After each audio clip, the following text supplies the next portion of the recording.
साथियों नमस्कार। आज हम पढ़ने वाले हैं जैकोबियन लिटरेरी पीरियड जो है, जो सेकंड ग्रेड में लगता है, उसके बारे में। जैकोबियन लिटरेरी पीरियड जो है वो उस यानी इंग्लिश लिटरेचर के उस समय को दर्शाता है जिसमें किंग जेम्स फर्स्ट जो शासक थे 1603 से 1625 तक, ठीक है, तो उस पीरियड को दर्शाता है। इसमें यह माना जाता है कि जो इंग्लिश का जो रेनेसा था उसकी शुरुआत हुई थी एलिजाबेथन पीरियड से, ठीक है ना। जैसे अपने बोले कि एलिजा जैक करो पूरी, तो एलिजाबेथन, फिर जैकोबियन, कैरो यानी याद रखने का एक तरीका है, करो करो का मतलब कैरोलिन, और पूरी का मतलब प्यूरिटन। तो ये एज जैसे जो यानी एलिजा जैक करो पैरी पूरी, तो इसमें चार को हम बांट देते हैं, ठीक है। तो एलिजाबेथन जो है वो टाइम आया है क्योंकि रेनेसा को हम चार हिस्सों में बांटे।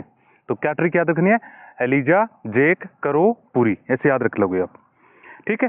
तो ये पीरियड था जिसमें क्या है, जो एकदम थीम और जो स्टाइलिक चेंजेस जो हैं वो उसमें आए थे, ठीक है। फिर जैसे टाइम पीरियड की बात करें तो जैसे 1603 से लेकर 1625 तक का जेम्स फर्स्ट थे इंग्लैंड के शासक। अब जेम्स फर्स्ट तो बोला जाता है लेकिन नाम क्या आया, एलिजाबेथन के हिसाब से तो एलिजाबेथन एज हो गया, ठीक है ना। तो यहाँ पे जेम्स है उसको लैटिन में जैकोबस कहते हैं, इसी कारण इनका क्या है जैकोबियन एज बना है, ठीक है। और जो क्या है थे सक्सीडेड यानी किसके बाद शासक बने हैं, वो शासक बने हैं एलिजाबेथ फर्स्ट के, ठीक है। अब देखिए इसका जो बैकग्राउंड है, वो बैकग्राउंड में ये जो पीरियड है ये पॉलिटिकल इनएबिलिटीज के लिए, रिलीजियस कन्फ्लिक्ट के लिए और सोशल चेंजेस ये सारे हो रखे थे, तो उस कारण से आता है। इसमें क्या है, जो टाइम यानी एक्सप्लोरेशन का कोलोनाइजेशन जो थी इंग्लैंड में वो स्टैब्लिश हुई थी, और एक नए विश्व की, नए जगत की जो शुरुआत है वो अपने को देखने को मिलती है, ठीक है। फिर है जो क्राउन थे, यानी जैसे जेम्स जो है वो राजा बन गया था इंग्लैंड का और स्कॉटलैंड का, तो यहाँ पे क्या हो, एक यूनियन हो गया था यानी दो क्षेत्रों का। अब जैसे ब्रिटेन बोलें तो ब्रिटेन क्या क्या है, इंग्लैंड का, स्कॉटलैंड का, वेल्स का, ठीक है ना। क्या क्या नाम हुआ, इंग्लैंड हो गया, स्कॉटलैंड हो गया, और आयरलैंड हो गया, और वेल्स हो गया। ये चार जो हिस्से हैं उन सबको मिला के ये एक बनता है, ठीक है। फिर उसके बाद है जेम्स फर्स्ट जो है ना, ये क्या थे, इन्होंने किंग जेम्स बाइबल जो है 1611 में लिखा था, एक लिटरेरी और रिलीजियस वर्क था, तो ये याद रखने वाली बात है, मुख्य घटना इसकी। इस दौरान क्या रिलीजियस कन्फ्लिक्ट हुआ था, प्यूरिटेनिज्म और एंग्लिकनिज्म जो था उसमें, और कैथोलिक टेंशन भी हुई थी।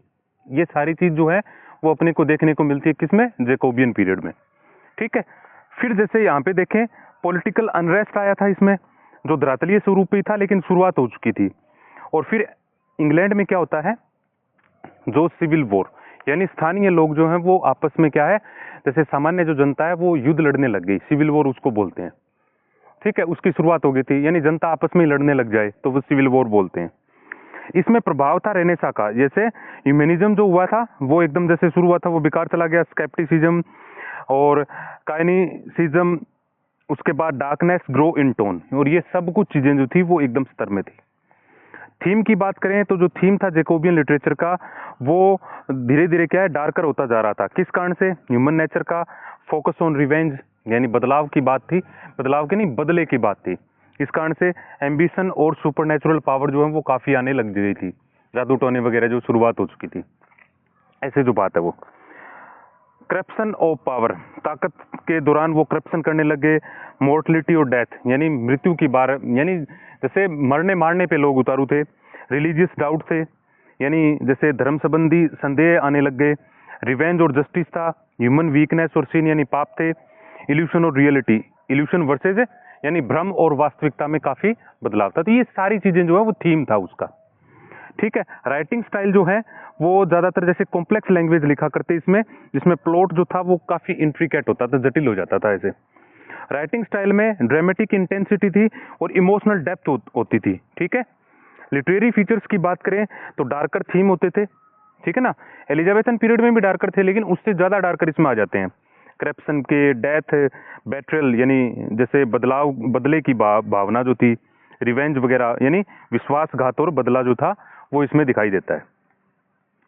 फिर जैसे इसमें क्या है, आगे अपने देखें कॉम्प्लेक्स कैरेक्टर्स आते थे, साइकोलॉजिकल डेप्थ होती थी, यानी बहुत ही ऐसे मान सकते हो आपकी, ऐसे लगता है मानो किसी को वैज्ञानिक यानी मनोवैज्ञानिक तौर पर किसी व्यक्ति विशेष का बदले की भावना।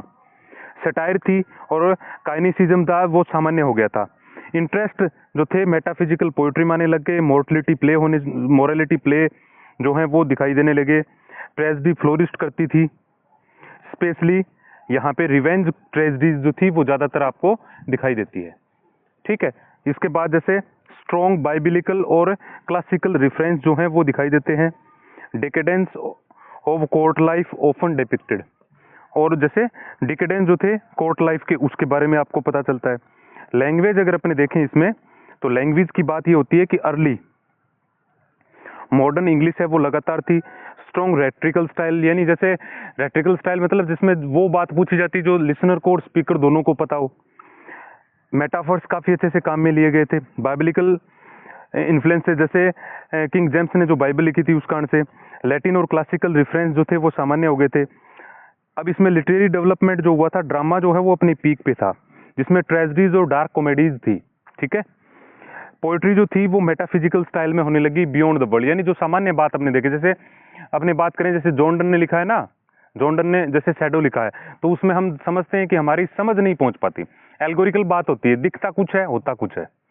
यानी जैसे शैडो जो है, जैसे कक्षा 12 का जो बुक है कैलेडियोस्कोप, उसमें लगता है, तो उसमें अगर आप देखोगे छांव के बारे में बतलाया गया। शैडो मतलब छाया, छाया जैसे, तो उसमें जो लवर्स हैं उनकी कंडीशन बताई गई है। कभी मौका मिले तो कैलेडियोस्कोप को पढ़ना। ठीक है, असईज हैं, सरमन्स, यानी जैसे कोई सारे जो धर्म उपदेश हैं वो जो थे वो काफ़ी पॉपुलर हुए थे। ट्रांसलेशन ऑफ रिलीजियस टेक्स्ट है, जैसे मान लो जो भी अपने धार्मिक जो टेक्स्ट है उनको क्या है, इन्होंने क्या किया, इन्होंने इनको कर दिया जैसे ट्रांसलेट किया एक भाषा से दूसरी भाषा में। अब इसके बाद इसके फेमस वर्क आते हैं, तो मैकबेथ बोल दो, मकबेथ दोनों सही है। किंग लियर, ओथेलो, टेम्पेस्ट, हेमलेट, ये सारे के सारे क्या हैं, जैसे विलियम शेक्सपियर ने जो फेमस वर्क लिखे हैं जैकोबियन एज के हैं। बेन जॉनसन ने वोल्पोन, एल्केमिस्ट, एपियोन और पेनसर्ट, ये बेन जॉनसन के। जॉनसन का ध्यान रखना, यहाँ पे स्पेलिंग में एच नहीं आ रहा है। ठीक है, फिर जॉन डन ने लिखा है Holi sonnets, the Phulia, death B note proud, यानी मेटाफिजिकल पोइट्री है ये, तो मेटाफिजिकल इसमें आने लग गया, तो वो बात देखिए हमने। जॉर्ज चैपमैन जो है उन्होंने ट्रांसलेट ऑफ हमर और इलियड जो है ना, हमर का जो इलियड और ओडेसी है उसको ट्रांसलेट किया, तो ये बात भी हमने पीछे पढ़ी थी। फिर फ्रांसिस बेकन के असेज और एडवांसमेंट ऑफ लर्निंग, ये भी आता है। टॉम्स मिडल्टन का द चेंजलिंग, यानी विद रोवली, और वुमन बीवेयर वुमन, ये बहुत ही अच्छा है। और द रेवेंजर्स ट्रेजेडी, ये देखने को मिला। फिर आता है जॉन वेबस्टर का द डचीज ओ माल्फी, ड्यूक का जेंडर चेंज करें अपने तो डचीज होता है। ठीक है, द वाइट डेविल आता है। फिर रॉबर्ट बर्टन जो है द एनाटॉमी ऑफ मेलनकोली, तो ये अपने को जो फेमस वर्क है वो देखने को मिलते हैं। मेटाफिजिकल पोइट जो थे ये इस पीरियड में काफ़ी डेवलप हुए थे, जैसे इंटेलेक्चुअल विट के कारण, मेटाफर्स यानी कंसीट के कारण, रिलीजियस इमेजरी के कारण। John Donne, George Herbert, Andrew Marvel, Henry वोन, ये मुख्य माने जाते हैं। वैसे हमने मेटाफिजिकल अलग से पढ़ा हुआ है। फिर प्रभावशाली काम इस दौरान क्या था, जेम्स यानी किंग जेम्स है, उन्होंने जो बाइबल लिखी थी वो यानी 1611 में हुआ था ये। और ये रिलीजियस यानी केवल रिलीजियस नहीं था, लिटरेरी भी था। इसमें कैडेंसेस और स्टाइल जो है वो प्रभाव डालते हैं जो इंग्लिश प्रोज और पोइट्री है उसमें कई सारी सेंचुरीज तक। रेनेसा का प्रभाव जो था, जैकोबिनी पीरियड जो वो काफ़ी प्रभावित था रेनेसा से, और आगे जैसे इसको क्लासिकल थीम और जो लिटरेचर के प्रकार है उसमें बदलाव किया। राइटर जो थे इस दौरान वो तलाश करते थे, एक्सप्लोर करते थे मनुष्य के जो एक्सपीरियंस है उनको, और एक नया इनोवेटिव वे तरीका जो है वो तैयार किया। ठीक है, लिटरेरी डिवाइस जो थे वो मुख्यतः जैसे इमेजरी, मेटाफर और सिंबोलिज्म काफ़ी डेप्थ में इन्होंने इन्हेंस किया था, जिस कारण से उनके कार्यों में कॉम्प्लेक्सिटीज आ गई थी। ठीक है, फिर जैसे इंपॉर्टेंट इंसिडेंट जो हुए थे, गन पाउडर प्लॉट हुआ था 1605 में, जिसमें असैसिनेट किया गया था किंग जेम्स फर्स्ट को, और इस कारण से इसके कई सारे थीम जो है वो प्रभावित हुए थे। फिर है साइंटिफिक डेवलपमेंट, इसमें क्या रीजन जो था सुपरस्टिशन पर रीजन यानी रीजनेबली बात होती थी, ये नहीं कि जैसे अपने ये अंधविश्वास के तौर पे बात होती थी, ऐसा कुछ भी नहीं था। और जो फ्यूडल पावर है वो डिक्लाइन हुआ था, और मर्चेंट क्लास जो है यानी जैसे मर्चेंट क्लास जो है वो इसमें ज़्यादा पावर में आया। फिर है अन्य जो पॉइंट है इसमें देखें कि जैकोबियन लिटरेचर जो है ना वो रिफ्लेक्ट करता है पॉलिटिकल और सोशल टेंशन उस समय की, जिसमें हम खोज करते हैं जो सोसाइटल जो चेंज हुए हैं उनको देखते हैं।